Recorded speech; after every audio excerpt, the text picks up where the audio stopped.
Hey guys, today we're going to talk about the many different causes of acne, okay?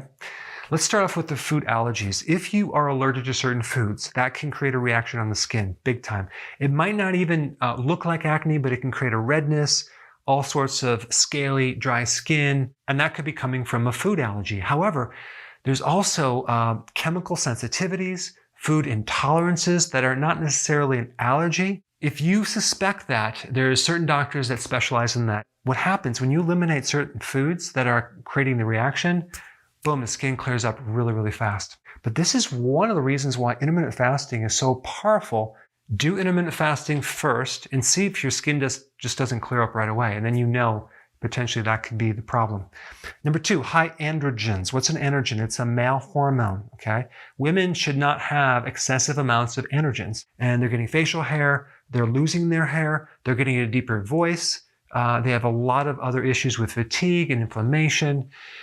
This high level of androgen also will cause acne, and it's usually coming from high insulin, okay? So the healthy ketogenic diet is the ultimate diet for someone with PCOS because it cuts down the carbs, it cuts down the insulin, and then it helps to normalize your androgens. Stress can also increase the adrenals, which activate more androgens. And also a very powerful testosterone called DHT can cause acne as well as hair loss, okay? And a good remedy for that is called stinging nettle root. Stinging nettle root is hands down one of the best remedies to help balance this, this powerful testosterone. It's also really good for inflammation anywhere in the body, okay? Stinging nettle root, don't forget that one.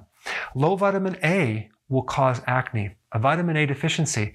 And this is one of the reasons why Accutane is so popular. It's a synthetic version of vitamin A, but it has a lot of side effects. So the best source of vitamin A that I would recommend would be virgin cod liver oil, okay? One reason why you might not have enough vitamin A is you don't have a gallbladder, or you have a liver problem, or you don't have enough microbes to help you recycle the bile to help you absorb vitamin A. So there could be like a situation when you've took an antibiotic and now you have an imbalance in your gut and you have IBS and things like that. You're going to have a problem absorbing vitamin A. It also could be that you had a gastric bypass. So that could be one of the reasons too. But virgin cod liver oil is awesome. And if you don't have a gallbladder, then you need to take purified bile salts with it to help you absorb vitamin A, and that will help the skin. Realize we're dealing with an inflammatory condition of the follicle on the skin, so anything that will help you lower inflammation is going to help the skin. Zinc, very, very important in skin health. If you're deficient in zinc, you will get dry skin, you can get acne, you can get flaky skin. Guess what depletes zinc in your body? High carbohydrate diets. Surprise! Zinc picolinate is a good remedy. Oysters probably have the highest amount of zinc anywhere. Zinc is also in liver, healthy grass-fed liver. Now we get to high levels of estrogen can cause acne. This is why during menopause, some women get some acne. Also through the menstrual cycle, you can get acne. That is a spike in estrogen. We've talked about androgens, but high estrogen can also do it. Then you have something called cystic acne, which is an advanced form of acne, which is really an estrogen dominant problem. The remedy for all three of these situations is something called DIM. I put a link down below for more information, but it also blocks the excess amount of estrogen being produced in the body, which is coming from testosterone. All right, so here's what I'd recommend. Number one, get on a healthy keto plan. I put a link down below. This may handle all of these things without even doing anything.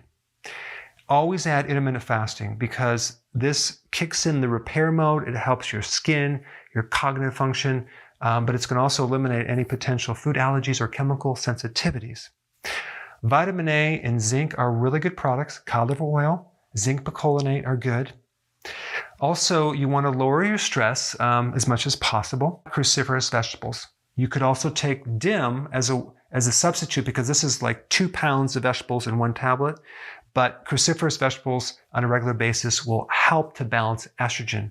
Now there's one more thing. If you have aging spots or little blemishes and you want to just improve the color of the skin, vitamin B3 in the form of niacinamide, which is the water-soluble version, and you mix it with either coconut oil or olive oil and put it on your skin, you can greatly help the health of the skin. And if there's any type of blemishes or dark spots, you can actually improve that situation. I like the version of niacinamide because it's water-soluble and it seems to go in better. You can use niacin, but it doesn't seem to absorb as well, okay? All right, guys, thanks for watching. So if you want more knowledge on how to create a healthy body, subscribe now and get daily notifications. Daily notifications, that sounds weird. Well, I'll just remind you on a daily basis. How about that?